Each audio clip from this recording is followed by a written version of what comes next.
আসসালামু আলাইকুম ওয়া রাহমাতুল্লাহি ওয়া বারাকাতুহু। লাকড়ি চুলা জ্বালাতে অনেক সময় চলে যায়। লাকড়ি চুলা জ্বালানোর পরে তারপরে রান্না করতে হয়। কিছুই করার নেই, আমাদের এখন লাকড়ি চুলাতে রান্না করতে হবে।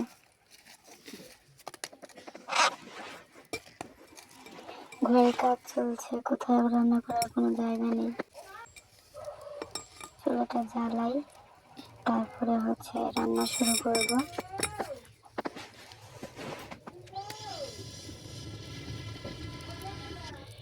এই যে জিনিসটা দিয়ে আমি চুলাতে ফু দিচ্ছি, এটা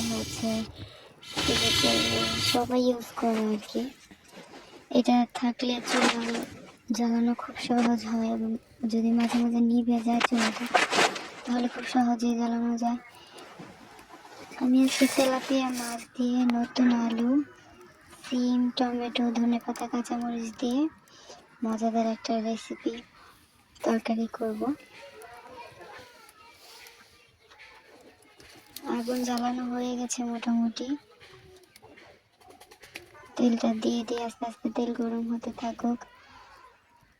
আর এভাবে আগুন জ্বলবে, প্রথম দিকে একটু কম থাকবে, তারপর যখন আগুনটা ভালো করে জ্বলবে সহজে নিভবে না। এমনভাবে জ্বলে মনে হয় যে তখন সব রান্না করে ফেলে।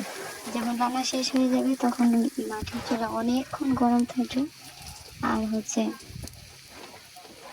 সহজে ঠান্ডা হয় না, কিন্তু প্রথম দিকে জ্বালাতে খুব কষ্ট হয়ে যায়। এই যে আমাদের ঘরের কাজ চলছে, আমি খোলামেলা জায়গায় বসে রান্না করছি। এটা সকাল দিকে আমি রান্না করছিলাম, সকাল না ঠিক দুপুর হবে 11টা 12টা এই টাইপের একটা সময়। কিন্তু যখন আস্তে আস্তে রোদ উঠছে, শীতের দিনও আমার একটু গরম গরম লাগছিল। এদিকে চুলার তাপ, আর আকাশে রোদ্দুর চলে আসছিল।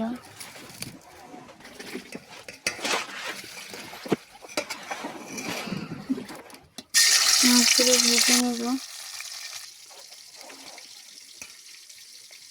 মাছগুলো তুলতে গিয়ে আমার তো একদম নাজেহাল অবস্থা। এক হাতে ক্যামেরা ধরে আর এক হাতে মাছগুলো তুলছিলাম। তো কি আর করার, কিছু করার নেই, এইভাবেই কাজ করতে হবে। ক্যামেরা ধরে যখন কোনো ভিডিও করা হয় তখন খুব কষ্ট হয়ে যায়, তারপরে তো করতে হয়, তারপরে করি।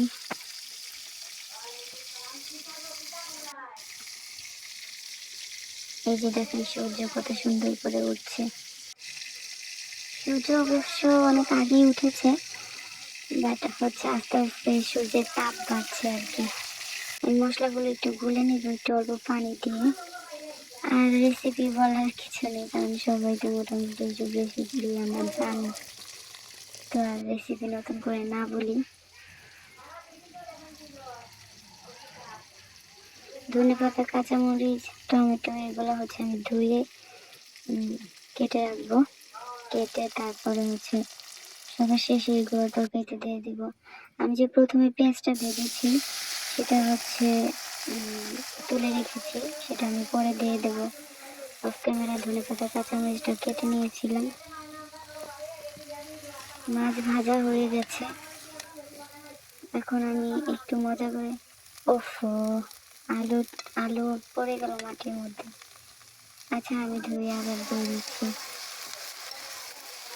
ভিডিও করতে করতে যখন রান্না করা হয় তখন যে এত কষ্ট, আর রান্নার টাইমটা অনেক বেশি লেগে যায়।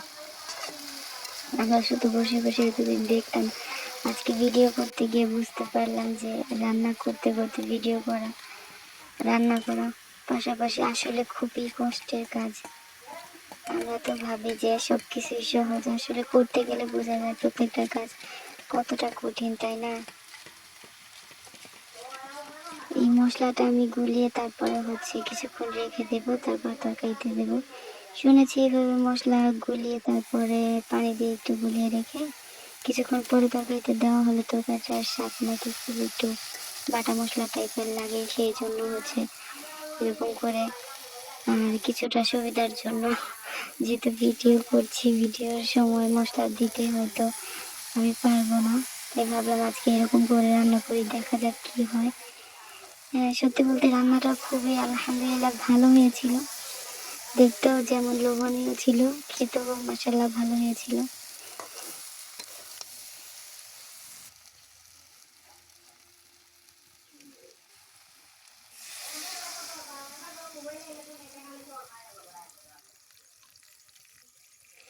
ও আচ্ছা, কথার ফাঁকে বলে নিই, আমি নতুন ইউটিউব চ্যানেল খুলেছি।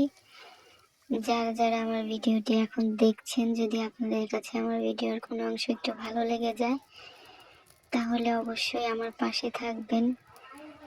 আমার চ্যানেলটাকে সাবস্ক্রাইব করে লাইক করলে তাহলে আমার নতুন ভিডিও করার আগ্রহ জাগবে। পাশে থেকে সাপোর্ট করবেন, এটাই আশা করছি। তবে কি ধরনের ভিডিও দেখতে চান অবশ্যই কমেন্ট করে জানাবেন। ভিডিও কেমন লাগলো সেটাও আমাকে জানাবেন। আমি এই ফাঁকে রান্নার প্রায় অর্ধেক কাজ কমপ্লিট করে ফেলেছি। আমি অনেকক্ষণ ধরে আলু আর সিম ভেজেছিলাম। তারপরে পানি দিয়ে মশলা দিয়ে সবকিছু দেওয়া শেষ, মাছ দিয়ে দিয়েছি। এবার কিছুক্ষণ জাল দেওয়ার পরে সবার শেষের দিকে টমেটো, ধনেপাতা, কাঁচামরিচ এগুলো দিয়ে আমি কিছুক্ষণ হালকা জাল দিয়ে নেব। এগুলা একটু শেষের দিকে দিলে আমার কাছে খেতে খুবই ভালো লাগে, এই জন্য আমি শেষের দিকে দিলাম।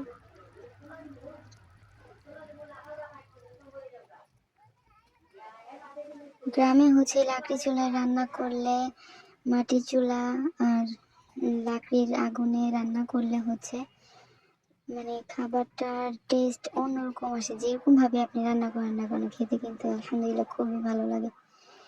যে দেখেন, আমার তো ইচ্ছে করছে এখনই ভাত খেয়ে ফেলি, এরকম আর কি। তবে খাবারটা খেতে খুবই ভালো হয়েছিল, খেয়েছিলাম। এখন দেখে যখন আমি ভয়েস দিছি তখন আমার